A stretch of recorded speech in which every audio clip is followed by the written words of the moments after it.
प्रभुंकर अपार करुणारू आज मध्य आमे किछि विषय आग विषय को आमे चर्चार अंतर्भुक्त करि परिबा। जेमिति कि कर्म सिद्धांतर संक्षेप किछि उदाहरण दिया हेतिला गतकाली। प्रारब्ध विषय भी किछि किछि विषय आपण माने हृदगम करिथिबे निश्चय। एमिति भावरे अल्प अल्प किछि किछि छोट छोट विषय को जानी से विषय को जोड़ी देले आमर पूर्ण हिसाब रे ज्ञान रो गोटे सरलीकरण परिस्थिति आसी जीवो। आउ सेई ज्ञान को जदि आमे आस्ते आस्ते जीवन रे पालन करिबा ताहेले पुणी आमे सेई ज्ञान रो उत्कर्षता रे आमे निजे उपनीत हेबा।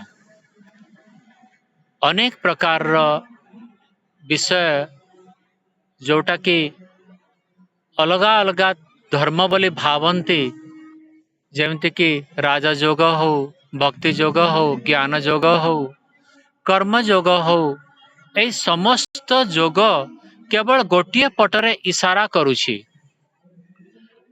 आ गोटिए कथा एठी मने रखिबाकू पड़िबो। ए जो प्रोसेस रे ए जो रिलीजन रो प्रोसेस रे जो आमर मोक्ष प्राप्ति हेबाटा एटा गोटे क्रमान्वय प्रोसेस। जोटा आपण को भलो लागुछि सेटा ही तार माने आपण को पय सुटेबल अछि। आपण एथिरे अति बड़ जंप देई परिवे नाही। निर्धारित गोटिए नियम आपण को पय लागू हबनी। जदि आपण ताकू कले सेटा भी आपण को ऊपरे सीधा सड़क आपण को ऊंचाई पर्यंत पहुंचाई पारिबो नाही। एटा गोटे क्रमान्वय प्रोसेस, क्रमान्वय दिग्दर्शन। जदि सेई दिग्दर्शन रे आपण सम्मिलित हेई आस्ते आस्ते प्रतिदिन किछि ना किछि योग विषयक आमर रीति को आपणे नहीं चली थिबे ताहले जाई से प्रभावित हेबो। नतुबा आपण को लागिबो कि हाँ मु जंप करी गली, किंतु सेटा सत नुहे, सेटा बहुत सामयिक। जेमिति कि श्मशान वैराग्य। श्मशान को गले आपण देखिले जणे बंची थिले, आपण को मित्र जणे आउ सिए ताने आउ नाहांती, तांकू आपण को आखी रे जाली दिया हेला। एटा सत कथा कि आपण को ऊपरे सेई घटना प्रभाव पकेइबो। किंतु आपण मने रखंतु जेते बेले श्मशान रो बाहर को पळे आसीबे सेते बेले पुणी घर, पुणी ऑफिस, पुणी साही पड़िसार लोक, पुणी नहीं से परिवार, ए सब रे आपण हजी जिबे। आउ एई हजी जिबाटा आउ से वैराग्य आसीबाटा, सेई अनुभूति आसीबाटा एटा गोटे स्वाभाविक प्रक्रिया चालीछि। आउ सेई प्रक्रिया रे केते आपण प्रभावित हेइछंती सेटा आपणकर पूर्वगत ज्ञान, जो ज्ञान आधार रे आजी, जो ज्ञान आधार रे काली सेई घटना को आपण देखिबे। सेई घटना घटिबा पूर्वरु आपणकर जो ज्ञानर स्थिति थिबो सेते मात्र से टिके ऊपर को उठिबो। से पूरा जंप एका साथी रे करिबनी। जदि पूरा जंप करिछि ऊपर को से पुणी तळ को खसिबो ही। एणु याको सतु दीर्घकाल नैरंतर्य सत्कार सेवित दृढ़ भूमि ही कहा जाउछि। ए जो प्रोसेस अछि ए प्रोसेस रे याको अभ्यास भी कहा जाउछि। और से अभ्यास केमिति दृढ़ हेबो सेटा कहा गला सतु दीर्घकाल, लंबे समय पर्यंत आपण से वैराग्यर श्मशान वैराग्यर स्थिति को लंबा करी देबे। जदि आपण लंबा करी देबे माने आसीबे श्मशान रो आसीबे, जो स्थितिटा आपण एक्वायर करिसंती मनरे अछि ताको पुणी घरे आसी करी विचार करिवे, ଆଉ ବାର ବାର ତାକୁ ବିଚାର କରି ସେଇ ସ୍ଥିତିକୁ ଧରି ରଖିବାର କର୍ତ୍ତବ୍ୟଟା ଆପଣଙ୍କର ସ୍ୱତନ୍ତ୍ରତା ସେଇଟା। ଯଦି ଏମିତି ଭାବରେ ଆପଣ ପ୍ରତିଦିନ ଅଭ୍ୟାସ କରିବେ ଦୀର୍ଘକାଳ ପର୍ଯ୍ୟନ୍ତ ସତ୍କାର ସହିତ ଅର୍ଥାତ୍ ପ୍ରେମ ସହିତ କି ନାଇଁ ମୁଁ ବୈରାଗୀ ହେବାର ହିଁ ଅଛି, ମୁଁ ନିଶ୍ଚିତ ଭାବରେ ପ୍ରଭୁଙ୍କୁ ପ୍ରାପ୍ତ କରିବା ପାଇଁ ଯୋଉ ଆବଶ୍ୟକ ବୈରାଗ୍ୟ ଗୋଟିଏ ସାଧନ ଅଛି ସେ ସାଧନକୁ ମୁଁ ଏକ୍ୱାର କରିବି ହିଁ, ପ୍ରାପ୍ତ କରିବି ହିଁ, ଯେମିତି ବି ହଉ। ସେମିତି ଚେଷ୍ଟା କଲେ ଆପଣଙ୍କର ବୁଦ୍ଧି ପୂର୍ବକ ଯଦି ଚେଷ୍ଟା କରିବେ, ଏଇଟା ଅସମ୍ଭବ କଥା ମୋଟେ କହୁନି। ଏଇଟା କେବଳ ଆଉ କେବଳ ଆପଣଙ୍କ ଉପରେ ନିର୍ଭର ରହୁଛି। ଯଦି ଆପଣ ସେଇ ଶ୍ମଶାନ ବୈରାଗ୍ୟକୁ ଲମ୍ବା କରି ଚାଲିବେ ତାହେଲେ ଆପଣଙ୍କର ଅଧିକ ସମୟ ପର୍ଯ୍ୟନ୍ତ ଛାପ ପଡ଼ି ଚାଲିବ। ଗତକାଲି ମୁଁ ଗୋଟିଏ କଥା କହିଥିଲି କି ଯୋଉ ଜପ କରିବାର ବିଷୟରେ ଆପଣମାନେ ଭାବୁଥିବେ କି 108ଟା କିମ୍ବା 1100 କିମ୍ବା 1008ଟା ଆପଣ ଜପ କଲେ ସେଇଟା ଲାଭଦାୟକ ହେଇଗଲା, 1008 ଗୁଣ ଲାଭଦାୟକ ହେଇଗଲା। ସେମିତି ହୁଏନି। ଆପଣ ସେଇ 1008ଟା ଯଦି ଜପ ସାଙ୍ଗେ ଜଲ୍ଦି କରୁଛନ୍ତି ତାହେଲେ ସେଥିରୁ ଆପଣଙ୍କର ଲାଭ ସଂଖ୍ୟା ଅନୁସାରେ ହବନି, ସମୟ ଅନୁସାରେ ହେବ। କେତେ ସମୟ ଆପଣ ସେଇ ଜପରେ ନିଜକୁ ପ୍ରତିବନ୍ଧିତ ରଖିଲେ ସେଇ ବିଷୟଟା ମହତ୍ୱପୂର୍ଣ୍ଣ, ଜଡ଼ିତ ରଖିଲେ ସେଇ ବିଷୟଟା ମହତ୍ୱପୂର୍ଣ୍ଣ। ଠିକ୍ ସେମିତି ଏଠାରେ ମଧ୍ୟ କେତେ ସମୟ ଆପଣ ସେ ବୈରାଗ୍ୟର ସ୍ଥିତିକୁ ଆପଣ ଚିନ୍ତନ କରି ତାକୁ ନିଜ ସାଥିରେ ଜଡ଼ିତ ରଖିଲେ। ଯେମିତିକି ଜଡ଼ିତ ରଖିବାର ଗୋଟିଏ ଉପାୟ, ଇଏ ମୋର ପରମ ମିତ୍ର ଥିଲେ। ଏଇ ପରମ ମିତ୍ର ଅନେକ ପ୍ରକାରରେ ସ୍वस्थ ଶରୀରରେ ଥିଲେ। ସେଇ ପରମ ମିତ୍ରଙ୍କର ଅନେକ ଭାଇ ବନ୍ଧୁ କୁଟୁମ୍ବ ତାଙ୍କର ଶେଷ ଜୀବନରେ ଅନେକ ପ୍ରକାର ଚେଷ୍ଟା ବି କରିଥିଲେ ତାଙ୍କୁ ବଞ୍ଚେଇ ଦେବା ପାଇଁ। ତାଙ୍କୁ ବଞ୍ଚେଇବା ପାଇଁ କେତେ ପ୍ରକାରର ଚେଷ୍ଟା ବିଫଳ ହେଲା ଆଉ ସେ ମୃତ୍ୟୁବରଣ କଲେ। ଏଇଟା ଆପଣଙ୍କର ଚିନ୍ତନ ଚାଲିଛି। ଏମିତି ଚିନ୍ତନ ଯଦି ଆପଣ କରିଚାଲିବେ ନିଶ୍ଚିତ ଭାବରେ ସେଇ ବୈରାଗ୍ୟଟା ଆପଣ ଧାରଣ କରିପାରିବେ। ପରିବେଶ ଅନୁସାରେ ଆପଣଙ୍କ ଉପରେ ପ୍ରଭାବ ତ ପଡ଼ିଗଲା, ସେଇଟା ଫଳ ନୁହେଁ। ଫଳ ଅଲଗା, ପ୍ରଭାବ ଅଲଗା ଆଉ ପରିଣାମ ଅଲଗା। ଯଦି ସେମିତି ହିସାବରେ ସେଇ ପ୍ରଭାବକୁ ଆପଣ ଧରି ରଖିଲେ ଚେଷ୍ଟା କରି ତାହେଲେ ସେଇ ପ୍ରଭାବଟା ଆପଣଙ୍କ ମନରେ ଟିକେ ଦୀର୍ଘସ୍ଥାୟୀ ହେବ ନା ନାହିଁ?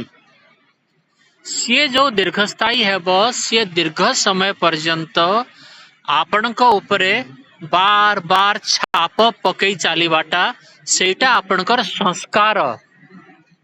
ଏଇ ଦୃଷ୍ଟିକୋଣରୁ ଏଇ ନିର୍ଭର ଯୋଉ ଆମେ ପରିବେଶରୁ ଆମେ ବାହାରକୁ ଆସୁଛୁ ସେଇ ପରିବେଶର ଚିନ୍ତନ କରିବାଟା କିମ୍ବା ସେଇ ପରିବେଶର ଚିନ୍ତନ ନ କରିବାଟା ସେଇଟା ଆମ ହାତରେ।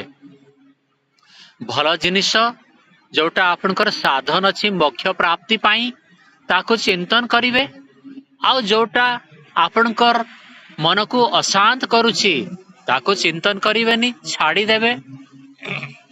ତାକୁ ଏମିତି ହିସାବରେ ଛାଡ଼ିବେ କି ଏଇ ଯୋଉ ଚିନ୍ତନ ମନନ ମୁଁ ଖରାପ ଜିନିଷର କରୁଛି ସେଇଟା ମୋତେ ବାର ବାର ଜନ୍ମ ଦେବ, ସେଇଟା ମୋର ମୋକ୍ଷ ପ୍ରାପ୍ତିରେ ମୋର ବାଧକ ହେବ।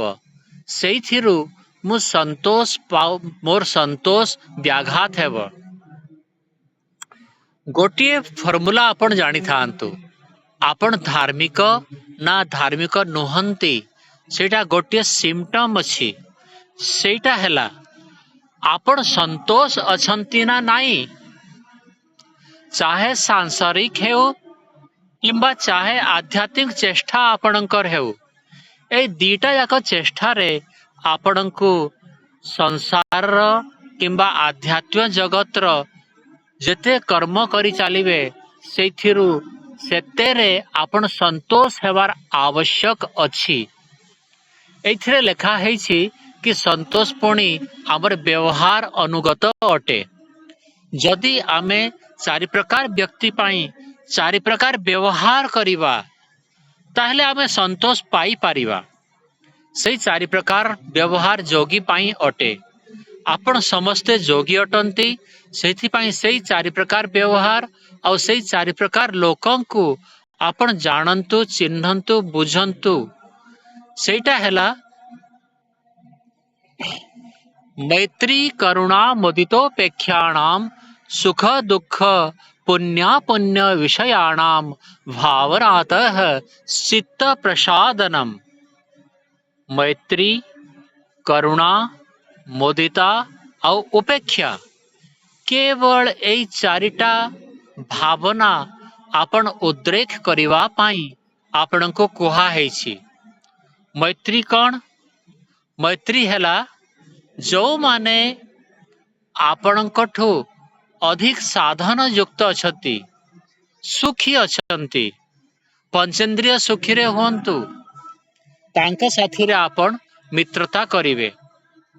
ଯେଉଁମାନଙ୍କର ସାଧନ ଅଧିକ ଅଛି, ଧନ ଅଧିକ ଅଛି, ବଳ ଅଧିକ ଅଛି କିମ୍ବା ବୁଦ୍ଧି ଅଧିକ ଅଛି, ସେଇ ସମ୍ପନ୍ନ ବ୍ୟକ୍ତି ପ୍ରତି ଆପଣ କେବେ ମଧ୍ୟ ଶତ୍ରୁତା କରିବେ ନାହିଁ। ଯେତେବେଳେ ତାଙ୍କୁ ଦେଖିବେ, ଦେଖିଲା ପରେ ସଙ୍ଗେ ସଙ୍ଗେ ଆପଣଙ୍କ ନିଜ ମନ ଭିତରେ ମିତ୍ରତାର ଭାବ ସେଇ ବ୍ୟକ୍ତି ପାଇଁ ଆପଣଙ୍କୁ ଉଦ୍ରେକ କରିବାକୁ ପଡ଼ିବ କି ଦେଖନ୍ତୁ ମୋର ମିତ୍ର ଆସିଗଲେ। ସେଇଠି ଯଦି ଆପଣ ଟିକେ ସଜାଗ ହେବେନି ତାହେଲେ ପୁଣି ଆପଣ ଅହଙ୍କାର ବି କରିପାରନ୍ତି। କାହିଁକି ନା ସିଏ ଆପଣଙ୍କଠୁ ଅଧିକ ଧନୀ, ଆପଣଙ୍କଠୁ ଅଧିକ ଶକ୍ତିମାନ କିମ୍ବା ଆପଣଙ୍କଠୁ ଅନ୍ୟ କୌଣସି ଗୁଣରେ ଅଧିକ ଅଛନ୍ତି। ତ ଏଇଠି କୁହା ହେଲା କି ଅନ୍ୟ କୌଣସି ଭାବନା ଆପଣଙ୍କର ଉଦ୍ରେକ ହେବା ପୂର୍ବରୁ ଆପଣ ନିଶ୍ଚିତ ଭାବରେ ଗୋଟିଏ ହିସାବ କରିଦେବେ କି ହଁ ଇଏ ମୋଠୁ ଅଧିକ ସାମର୍ଥ୍ୟବାନ ଅଛନ୍ତି, ତ ଇଏ ମୋର ମିତ୍ର ହେବେ। ଦ୍ୱିତୀୟ, କରୁଣା। ଯାହା ପାଖରେ ଆପଣଙ୍କଠୁ କମ ସାଧନ ଅଛି, ଯେଉଁ ବ୍ୟକ୍ତିମାନେ ଆପଣଙ୍କଠୁ କମ ସାଧନରେ ଯୁକ୍ତ ଅଛନ୍ତି, ସେଇ ବ୍ୟକ୍ତିମାନଙ୍କୁ ଆପଣଙ୍କୁ କରୁଣା ଦୃଷ୍ଟିରେ ଦେଖିବାକୁ ପଡ଼ିବ। ଯେମିତିକି ଅନେକ ଭିଖାରୀ ବସିଛନ୍ତି, ଯଦି ଭିଖାରୀକୁ ଆପଣ ଆଖିରେ ଦେଖିଲେ ଆଉ ଦେଖି ସାରିଲା ପରେ ତା ପ୍ରତି ଘୃଣା ଭାବ ଯଦି ଉଦ୍ରେକ କରିଦେଲେ ତାହେଲେ ଆପଣଙ୍କର ସନ୍ତୋଷ ନଷ୍ଟ ହେଇଯିବ। ଆପଣଙ୍କୁ ତା ପ୍ରତି ନିଶ୍ଚିତ ଭାବରେ ଦୟା କରିବାର, କରୁଣା କରିବାର ଭାବନା ଉତ୍ପନ୍ନ କରିବେ। मैत्री गला, करुणा गला। मुदिता, ଆପଣଙ୍କଠୁ ଅଧିକ ପୁଣ୍ୟବାନ ବ୍ୟକ୍ତିକୁ ଦେଖୁଛନ୍ତି, ତା ସାଥିରେ କୌଣସି କମ୍ପିଟିସନ କରିବେ ନାହିଁ। ଆପଣ ହସି ହସି ଖୁସିରେ ଏକବାରି ଉତ୍ଫୁଲ୍ଲ ସହିତ ତା ସାଥିରେ ତା ପ୍ରତି ଭାବନା ଆପଣ ରଖିବେ। मैत्री, करुणा, मुदिता। चौथा ହେଲା उपेक्षा। प्रत्येक जोगी ପାଇଁ ଏହା ଜାଣିବାକୁ ପଡ଼ିବ ଯେ ସମସ୍ତ ବ୍ୟକ୍ତିକୁ ଆପଣ ସିଧା କରିପାରିବେ ନାହିଁ। ପରିବର୍ତ୍ତନ କେବେ ବି ସମସ୍ତ ବ୍ୟକ୍ତିକୁ କରିପାରିବେ ନାହିଁ, ସେଇଟା ସମ୍ଭବ ନୁହେଁ। କାହିଁକି ନା ଦିଟା ଷଣ୍ଢ ଲଢ଼ାଇ କରୁଛନ୍ତି, ତ ସେଇ ଦିଟା ଷଣ୍ଢ ଭିତରେ ଆପଣ ଯଦି ପଶିଗଲେ ସେମାନଙ୍କୁ ଅଲଗା କରିବା ପାଇଁ ସେତେ ସାମର୍ଥ୍ୟ ବି ତ ଦରକାର। ସ୍ୱାମୀ ଦୟାନନ୍ଦ ସରସ୍ୱତୀ ସେଇଟା କରିଥିଲେ, ଦିଟା ଯାକ ଷଣ୍ଢକୁ ଅଲଗା କରିଥିଲେ। କିନ୍ତୁ ଯଦି ସାମର୍ଥ୍ୟ ତାଙ୍କର ନଥାନ୍ତା ତାହେଲେ ସେଇ ଦିଟା ଯାକ ଷଣ୍ଢ ତାଙ୍କର କ'ଣ ହାଲ କରିଥାନ୍ତେ। ତ ଆମକୁ ନିଜର ଶକ୍ତିକୁ ଦେଖିବାକୁ ପଡ଼ିବ। ଆଉ ସେଇ ଯୋଉ ବାହାର ବ୍ୟକ୍ତିଟା ଯୋଉଟା କି ତାନେ ପାପୀ ଅଟେ, ଚତୁର୍ଥରେ ପାପୀ, ସେଇ ପାପୀକୁ ସତରେ ଆମ ସାମର୍ଥ୍ୟ ଦ୍ୱାରା ଆମେ ପରିବର୍ତ୍ତନ କରିବା ପାଇଁ ସକ୍ଷମ ଅଟୁ ନା ସକ୍ଷମ ନାହୁଁ, ଏଇଟା ଅନୁଭବ କରିବାକୁ ପଡ଼ିବ। ଯଦି ସେଇ ପାପୀକୁ ଦେଖି ଆପଣ ଘୃଣା ଭାବ କରିଦେଲେ, ତାହେଲେ ଆପଣଙ୍କର ବିନଷ୍ଟି ହେଇଗଲା। ଯଦି ସେଇ ପାପୀକୁ ଦେଖି ଆପଣ ଖୁସି ଜାହିର କଲେ, ତାହେଲେ ପୁଣି ଆପଣ ଆସକ୍ତ ଆଉ ଅନ୍ୟାୟର ସପକ୍ଷବାଦୀ ହେଇଗଲେ, ଆପଣଙ୍କର ପାପ ହେଇଗଲା। ଯଦି ସେଇ ବ୍ୟକ୍ତିକୁ ଦେଖି ଆପଣ ଉପେକ୍ଷା କଲେ, ଉପେକ୍ଷାର ଅର୍ଥ ତାଠୁ ଅଲଗା ହେବାର ମାନସିକ ରୂପରେ କେବଳ ଯୋଉ ବିଷୟକୁ ସେଇ ପାପୀକୁ ଦେଖିଲେ, ସେଇ ପାପୀକୁ ଆପଣ ଉପେକ୍ଷା କରୁଛନ୍ତି ବୋଲି ସିଏ ଯଦି ଜାଣିପାରିଲା, ତାହେଲେ ପୁଣି ଗଣ୍ଡଗୋଳ ହବ। ଆପଣ ତାକୁ ଏମିତି ଆଚରଣ କରିବେ କି ସିଏ ଜାଣିପାରିବନି କି ଆପଣ ତାକୁ ଉପେକ୍ଷା କରୁଛନ୍ତି। ଉପେକ୍ଷାର ଅର୍ଥ ନେଗ୍ଲେକ୍ଟ ନୁହେଁ। ଉପେକ୍ଷାର ଅର୍ଥ ନେଗ୍ଲେକ୍ଟ ନୁହେଁ। ଉପେକ୍ଷାର ଅର୍ଥ ଏଠାରେ ହେଲା କି ଆପଣ ତା ପ୍ରତି ମିତ୍ରତା କରିବେନି, ତା ପ୍ରତି ଶତ୍ରୁତା କରିବେନି, ତା ପ୍ରତି ଅନ୍ୟ କୌଣସି ଆସକ୍ତି ରଖିବେ ନାହିଁ। ଏଇଟା ହେଲା ଉପେକ୍ଷା। এই ସାରା ସଂସାରକୁ ବଦଳେଇବାର ଆମର ଠିକା ରଖା ହେଇନି। এই ସାରା ସଂସାର କେତେ ବଦଳିବ ଆମ ଦ୍ୱାରା ଆମେ ଜାଣିନୁ, କାହିଁକି ନା ସେଇଟା ଆମର ଲକ୍ଷ୍ୟ ହିଁ ନୁହେଁ। ଆପଣ ନିଜେ ଜଳନ୍ତୁ, ଉଜାଳା ହେବ ହିଁ, ଆଉ ସେଇ ଉଜାଳାରେ କେତେଜଣ ଆଲୋକିତ ହେବେ ହିଁ। କିନ୍ତୁ ସେଇ ଅନ୍ୟମାନଙ୍କୁ ଆଲୋକିତ କରିବାର ଆପଣଙ୍କ ଲକ୍ଷ୍ୟ ଯଦି ରଖିଲେ, ତାହେଲେ ସେଇ ଉପେକ୍ଷା ଯୋଗ୍ୟ ବ୍ୟକ୍ତିଙ୍କ ପ୍ରତି ବି ଆପଣଙ୍କର ଆସକ୍ତି ଆସିଯିବ। ନା ଧନ ପ୍ରତି ଆସକ୍ତି ଆସିବା କଥା, ନା ଜନ ପ୍ରତି ଆସକ୍ତି ଆସିବା କଥା, ନା ଦ୍ରବ୍ୟ ପ୍ରତି ଆସକ୍ତି ଆସିବା କଥା। ଏମିତି ପରିସ୍ଥିତିରେ ନିଜେ ଅନୁମାନ କରିବାକୁ ପଡ଼ିବ କି ସତରେ ମୋର କୋଉ ସ୍ଥିତି ଅଛି। ମୁଁ କ'ଣ ମୁଦିତା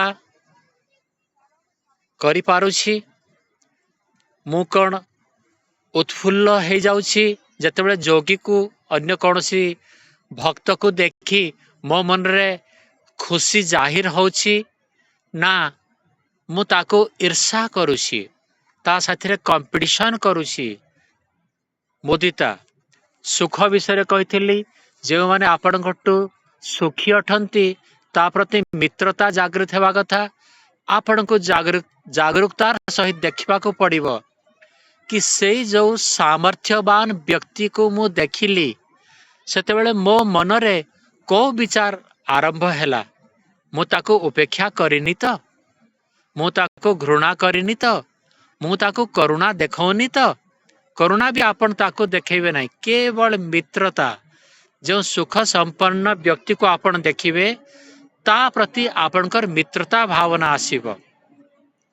ଆଉ ଯେଉଁମାନଙ୍କୁ ଆପଣ ଅଳ୍ପ ସାଧନ ଯୁକ୍ତ ଅଛନ୍ତି, ସେମାନଙ୍କ ପାଇଁ ଆପଣଙ୍କୁ ଦୟା କରିବାକୁ ପଡ଼ିବ। ଏବେ ଏଇ ଚାରୋଟି ଯାକ ବିଷୟକୁ ଆପଣ କେମିତି ଇମ୍ପ୍ଲିମେଣ୍ଟ କରିବେ, ସେଇଟା ମୁଖ୍ୟ ପ୍ରଶ୍ନ ହେଉଛି। ଯଦି ଆପଣ ସମସ୍ତଙ୍କ ସାଥିରେ ମିତ୍ରତା କରିବେ, ସେମାନେ କ'ଣ ଆପଣଙ୍କ ସାଥିରେ ମିତ୍ରତା କରିବେ? ଏଇଟା ଗ୍ୟାରେଣ୍ଟି ଅଛି? ଯଦି ସମସ୍ତଙ୍କ ସାଥିରେ ଆପଣ ଦୟା ଦେଖେଇବେ, ତାହେଲେ କ'ଣ ସବୁ ଯାକ ଦୁଃଖ କଷ୍ଟ ଆପଣ ଦୂର କରିଦେବେ ସଂସାରର? କେତେ ଦାନ ଦେବେ, କେତେ କଷ୍ଟ କରିବେ, କେତେ ସେବା କରିବେ, ସୀମାଟା କୋଉଠି? ଯଦି ଆପଣ ସେମିତି ହିସାବରେ ଭାବୁଛନ୍ତି କି ମୁଁ କର୍ମରେ ସେମାନଙ୍କୁ ସମସ୍ତଙ୍କୁ ଦୁଃଖ ଦୂର କରିଦେବି, ତାହେଲେ ଆପଣଙ୍କ ଭୁଲ ଧାରଣା ଅଛି। ସେଇଟା ଆପଣଙ୍କର ଲକ୍ଷ୍ୟ ନୁହେଁ। ଲକ୍ଷ୍ୟ ହେଲା କରୁଣାର ଭାବନା ମନରେ ଆସିବା ଦରକାର। ଲକ୍ଷ୍ୟ ହେଲା ମୈତ୍ରୀର ଭାବନା ମନରେ ଆସିବା ଦରକାର। ଲକ୍ଷ୍ୟ ହେଲା ନିଜଠୁ ଅଧିକ ପୁଣ୍ୟବାନ ବ୍ୟକ୍ତିକୁ ଦେଖି ଉତ୍ଫୁଲ୍ଲିତ ହେବାର ମନରେ ଆସିବା ଦରକାର। ଏଇଟା ଶରୀରରେ ଆପଣ କରିବେ, କେତେ ପରିମାଣରେ କରିବେ, କେତେ ପରିମାଣରେ କରିବେନି, ସେଇଟା ଆପଣଙ୍କର ସାମର୍ଥ୍ୟ, ସେଇଟା ଯଦି ଆପଣ ମନରେ ଆସିଲା, ଯେତେ ଆପଣ ଇଚ୍ଛା ହଉଛି ଆପଣ ସେତେ କରି ଚାଲିବେ। କିନ୍ତୁ ଯଦି ମନରେ ସେଟା ମୋଟେ ନ ଆସି ଓଲଟା ଜିନିଷ ବିଷୟକୁ ଆସୁଛି, ଯୋଉଠି ତାମାନେ ଗରିବକୁ ଦେଖିଲେ ଆପଣ ଘୃଣା କରିଦେଲେ କି ଇଏ ଏଇ ହୋଟେଲକୁ କାହିଁକି ପଶିଲା, ତାହେଲେ ସେଇଠି ସବୁ ଗଡ଼ବଡ଼ ହେଇଯିବ। ଏଇ ଚାରିଟି ବିଷୟ ଏଇ ହିସାବରେ ମୈତ୍ରୀ, କରୁଣା, ମୁଦିତା ଆଉ ଉପେକ୍ଷା। ମୋ ସାଥିରେ ଆପଣମାନେ କହିପାରିବେ? କୁହନ୍ତୁ। ମୈତ୍ରୀ, କରୁଣା, ମୁଦିତା, ଉପେକ୍ଷା। ଏଇ ଚାରିଟି ଭାବନା ଯଦି ଆପଣ ଆଣିପାରିବେ, ତାହେଲେ ସନ୍ତୋଷ ରହିବ ଆପଣଙ୍କର ମନଟା। ଆଉ ଯଦି ଏଇ ଚାରିଟା ଭାବନାର ବିପରୀତ କୌଣସି ଆଚରଣ କରିଦେବେ, ତାହେଲେ ସନ୍ତୋଷ ରହିବନି। ସନ୍ତୋଷ ନ ରହିଲେ ଆପଣଙ୍କର ଚିତ୍ତ ସ୍ଥିର ହବନି। ଆପଣ ଯଦି ଅଶାନ୍ତ ଅଟନ୍ତି, ତାହେଲେ ଯୋଗୀ ହେଇପାରିବେନି, ଅନ୍ୟ କିଛି ହେଇଯିବେ।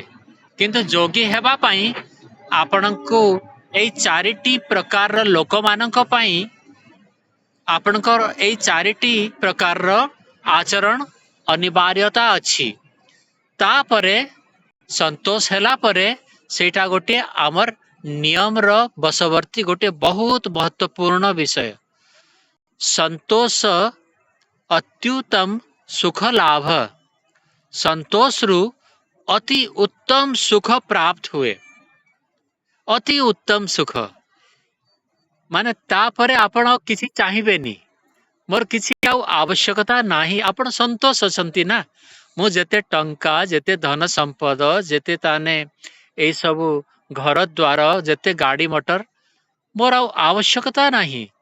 ଯେତେ ଅଛି, ମୋ ପାଖରେ ସ୍କୁଟରଟେ ଅଛି କି ସାଇକେଲଟେ ଅଛି କି ଛୋଟ କୁଡ଼ିଆଟେ, ଏଇଟା କିଛି ଫରକ ପକେଇବନି। ଏଇ ସବୁ ଯାକ ସେତେବେଳେ ଫରକ ପକାଏ ଯେତେବେଳେ ଆପଣ ଅସନ୍ତୋଷ ରହନ୍ତି।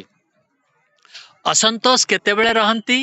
ଯେତେବେଳେ ଆପଣ ଏଇ ସାଧନ ଗୁଡ଼ାକୁ ଜାଣି ପାରନ୍ତିନି କି ଏଇ ସମସ୍ତ ସାଧନ ମୋକ୍ଷ ପ୍ରାପ୍ତି ପାଇଁ କେବଳ ମୋର ସହାୟତା କରିବା ପାଇଁ, ନା କି ପଡ଼ୋଶୀ ସାଙ୍ଗରେ କମ୍ପେୟାର କରିବା ପାଇଁ, ନା କି ମୁଁ ଏଇ ସବୁ ସାଧନ ଘୋଡ଼ା ମଟର ଗାଡ଼ି ସବୁ ନେଇକିନା ଯିବା ପାଇଁ। ଏଇଟା ଏଇଠି ରହିବ ଆଉ ମୁଁ ୟାକୁ ଛାଡ଼ିବା ପାଇଁ ବାଧ୍ୟ। ଏମିତି ଭାବରେ ଯଦି ଆପଣ ବାର ବାର ବିବେଚନା କରିବେ, ତାହେଲେ ଆପଣଙ୍କର ବୈରାଗ୍ୟର ସମ୍ଭାବନା ସବୁବେଳେ ଅଛି। ଆପଣ ଚିନ୍ତନ କରନ୍ତୁ, ଆଉ ଯେତେବେଳେ ସେଇ ଚିନ୍ତନ ଠିକ ସ୍ଥିତିକୁ ଆସିଗଲେ ସେଇ ସ୍ଥିତିକୁ ଲମ୍ବା କରିଦିଅନ୍ତୁ। ଅଧଘଣ୍ଟା ବସିବା ପାଇଁ ମୁଁ ଆପଣମାନଙ୍କୁ ଯୋଉ ଜଣେଇଥିଲି, ସେଇଥିରେ ଯୋଉମାନେ ବି ବସୁଛନ୍ତି ସେମାନେ ତାକୁ ବଢ଼େଇ ଦିଅନ୍ତୁ। ଅଧଘଣ୍ଟା ଜାଗାରେ ଆଉ 15 ମିନିଟ କରିଦିଅନ୍ତୁ। ଏମିତି ଭାବରେ ଆପଣ ଏଇ ମାର୍ଗରେ ଆଗକୁ ଆଗକୁ ଯିବେ।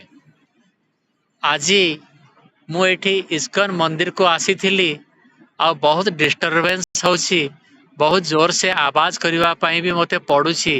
ତଥାପି ବି ମୁଁ ୟାକୁ ଡିସକଣ୍ଟିନ୍ୟୁ ଆଉ କରିବା ପାଇଁ ଚାହୁଁନି, ଆଉ ଏଇଟା ଓଡ଼ିଆରେ ହିଁ ରଖିବି। ଆଗକୁ ବି ଓଡ଼ିଆରେ ରହିବ। ଏଣୁ ଆପଣମାନେ ସମସ୍ତେ ଠିକ ସମୟରେ ଯୋଡ଼ିବା ପାଇଁ ଆଜି ଯେମିତି ସାଙ୍ଗେ ସାଙ୍ଗେ ଯୋଡ଼ିଲେ, ସେମିତି ଆପଣମାନେ ବି ଚେଷ୍ଟା କରନ୍ତୁ।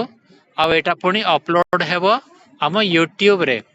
ତ ଯେଉଁମାନେ ୟୁଟ୍ୟୁବ ଏବେ ନାହାନ୍ତି, ରହିପାରୁନାହାନ୍ତି କୌଣସି କାର୍ଯ୍ୟବଶତଃ, ସେମାନେ ପୁଣି ୟୁଟ୍ୟୁବରେ ତାକୁ ଦେଖିପାରିବେ। ଆଜିର ଏପିସୋଡ଼ଟା ଏଇଟା ବୋଧହୁଏ 036 ହେବ କିମ୍ବା 7 ହେବ, ମୁଁ ଦେଖିକିନା କହିବି।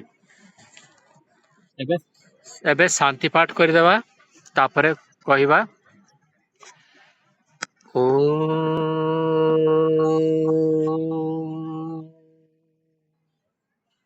शांति शांति शांति। सर्वेभ्यो नमः। सबको सादर नमस्ते जी।